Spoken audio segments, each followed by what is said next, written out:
Good day, knife nerds. It's your boy Big Canucker here coming at you with another review. This is going to be the Chris Reeves Umnumzaan, which is going to be a little bit of a review and as well as um, a long-term review because I've had this knife for about 3 years now, and it had heavy rotation when I first picked it up. I probably carried this almost exclusively for a year, so it's seen lots of use, and it's been an absolutely fantastic knife. It's held up extremely well. Now, every Chris Reeve knife has got itself a little bit of a birth certificate. This one here was built in May 31st, 2016. It's got S35VN and it's got 59 to 60 Rockwell hardness. And that seems to be the absolutely perfect Rockwell rating for this S35VN. I have to tell you that Chris Reeve has got this knife and this knife steel absolutely dialed in. So we'll kind of move that out of the way here. The Umnumzaan means boss in Zulu, and I have to tell you that this is an absolutely boss knife. Excuse me. Now the Umnumzaan is more heavy duty and a heavier use design than the Sabenza or say the Menandi. It comes with let's just see here, a 3.6 inch blade, and let's just see what else it comes with. It comes with a stronger pivot than the Sabenza, a thicker blade, as well as a reinforced tip.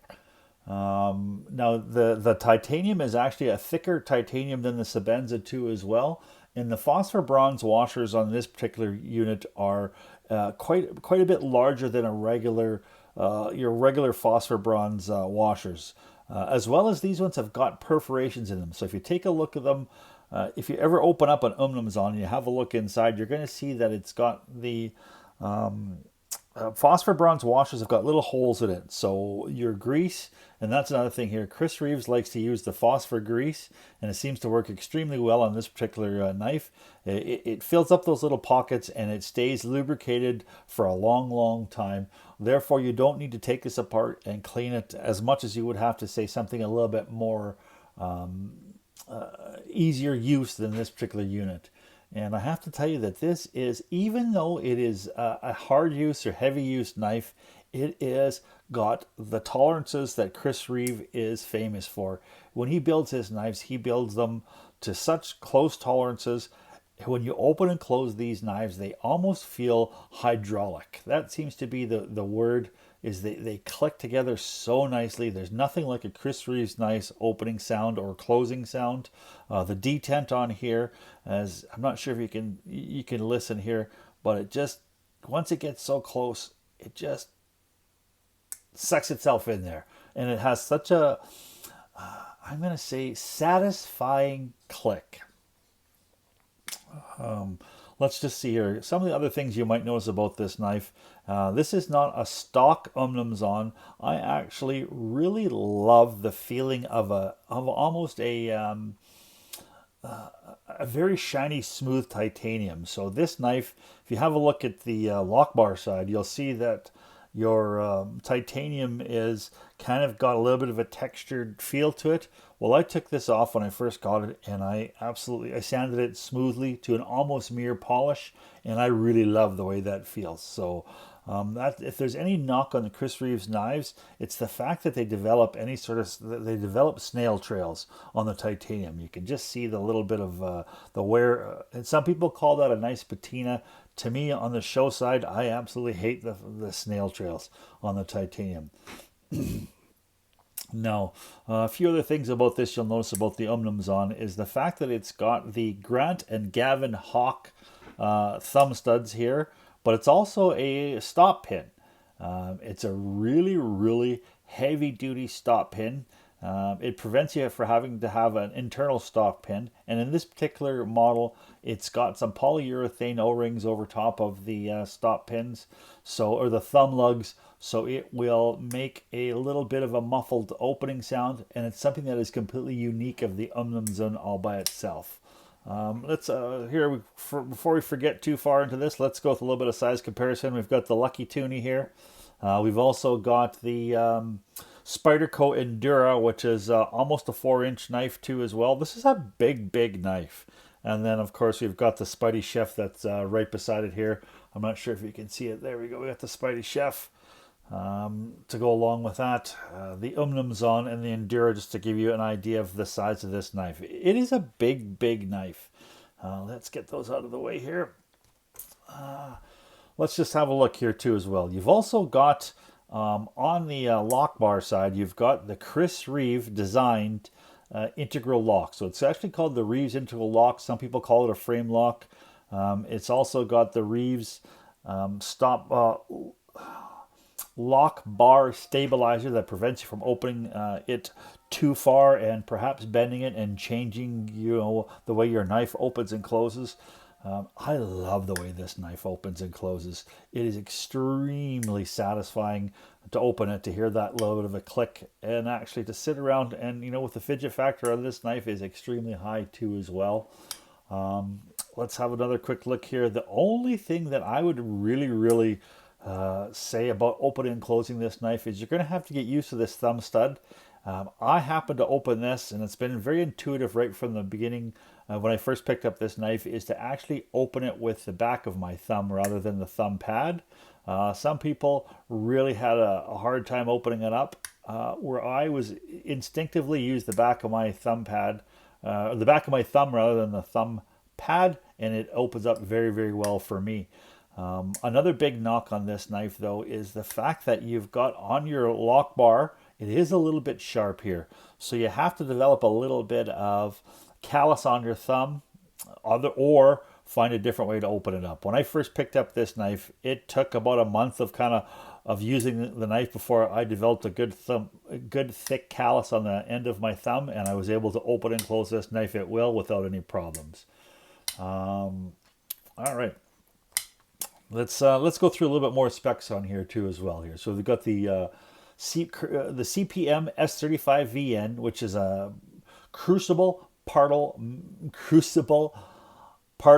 metallurgy, which basically means that they take the steel and they heat it red hot to a liquid state, and they spray it out into the atmosphere, which creates fine little particles, and then they mix that together and then heat it up again, which gives you a really uniform grain structure throughout the knife. And the CPM S35V steel was also developed with input from Chris Reeves. So he liked the way that this knife steel worked. It was very close to the S30V, but he actually wanted something just a little bit different, and he's found that the S35VN sharpens a little bit easier than the S30V and retains its edge a little bit more too as well.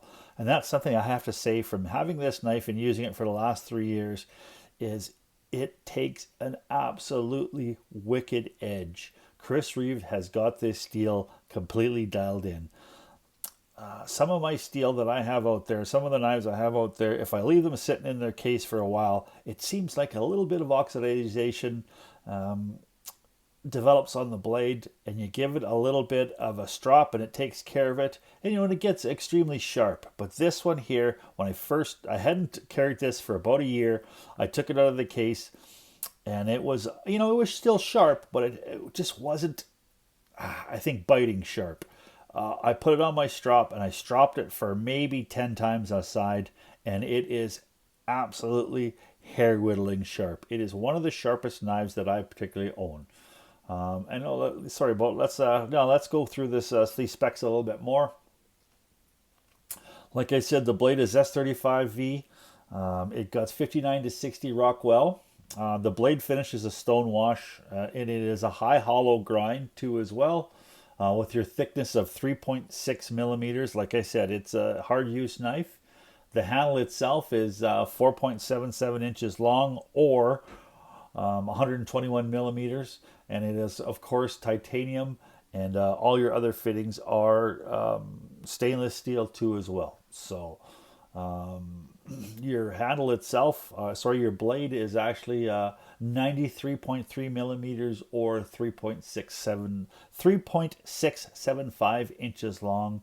It is a nice big beefy blade, and the weight on this here too as well is, I do believe it is just under 5 ounces, so it's got some heft to it. It's an expensive knife, coming at you at about $450 American. To have a look at it too as well is it only comes one way. You actually purchase these knives either left or right hand, and they're only a tip up carry. They're only designed that way, so you can't get this knife if you're a lefty and then turn it over to make it a righty knife, because you have to buy a left hand model. Now let's see what else comes with the Chris Reeves, because if you're going to spend that kind of money on a knife, 450 American, it also comes with a custom monogrammed cleaning cloth, which is really, really nice. It comes with some fluorinated grease, which is, I think Chris Reeves absolutely loves that.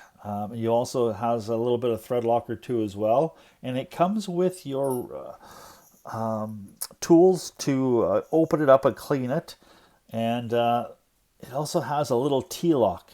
Now, I actually took that off, and I prefer to tie my own lanyards. The Chris Reeves lanyard, it comes with almost like a really coarse paracord lanyard, and I liked it, but I like putting on a leather paracord, a leather lanyard myself, self-tied, and so that's why I took this out. It's actually kind of a lanyard T-bar, so you can. It's supposed to make it easier to work with.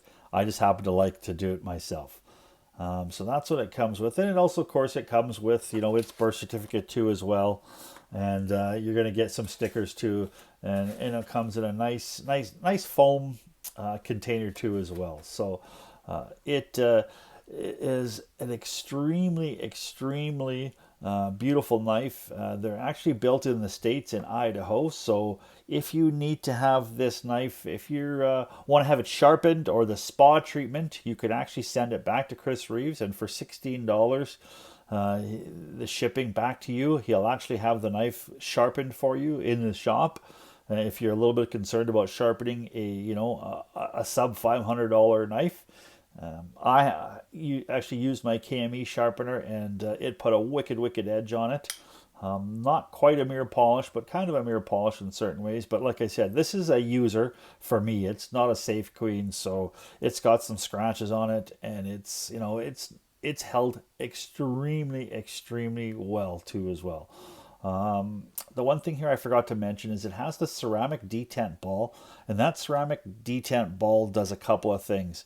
It actually is the interface between the blade and when you open up the knife, so it drops into a little of a detent ball. But also, when the knife locks up, it actually is pressing, the detent ball is actually pressing against the pivot here too as well. So I'm not sure if you can see it here, but it looks like it's probably 75 or 100% lockup, but that's a little bit misleading because your detent ball is actually in the center of this, so it's at about a 50% lockup. So your ceramic ball not only rides against the side here, but it also presses against your pivot here too as well. Now, I haven't noticed this move in 3 years. It is locks up, bank vault solid, and it hasn't moved at all on me. So I know people, when they have a look at this, they think that it'll eventually wear in where the lock bar is touching the far scale, and I don't think that's going to happen. I've seen Umnumzaans that are quite, from 2008, and from the forums out there, people say they're locking up the exact same, from 10 years ago, 11 years ago. So all right, well, like I said, I've had this knife for 3 years. It's held up extremely well. It is a pricey knife, but it is something that if you're a serious knife collector, it's something that you would probably want to put inside your pocket or your safe. I happen to think that, if you've got a knife, you want to cut with it, you want to use it no matter what the price or what the cost is. So that's why I don't keep this in my safe. I put it in my pocket and I cut things with it, and it cuts absolutely beautiful. Oh, final thing I want to mention too, as well, is it's also, I forgot to mention, you've got a glass breaker on the end. So it actually hides away, but when you've actually got the knife in your pocket, if you needed to, you can pop it open, or you can pull it out of your pocket and smash some side glass if you have to. That little bit of a nub on there is supposed to be a glass breaker. It's not a carbide tipped, and I'm sure that it'll break the side glass. All right. So like I said, if you're a serious collector out there and you like an American-made product, because I forgot to mention, again, another thing I forgot to mention, is this is built in Idaho, so it's American. Chris Reeves is actually from South Africa, but he opened up a shop in Idaho and builds all his knives there. So if you're a serious collector and you want to put a Chris Reeves in your collection, I can think of no other finer knife that he makes than the Chris Reeves Umnumzaan. All right, guys, thanks very much and have yourself a wonderful day. Bye-bye.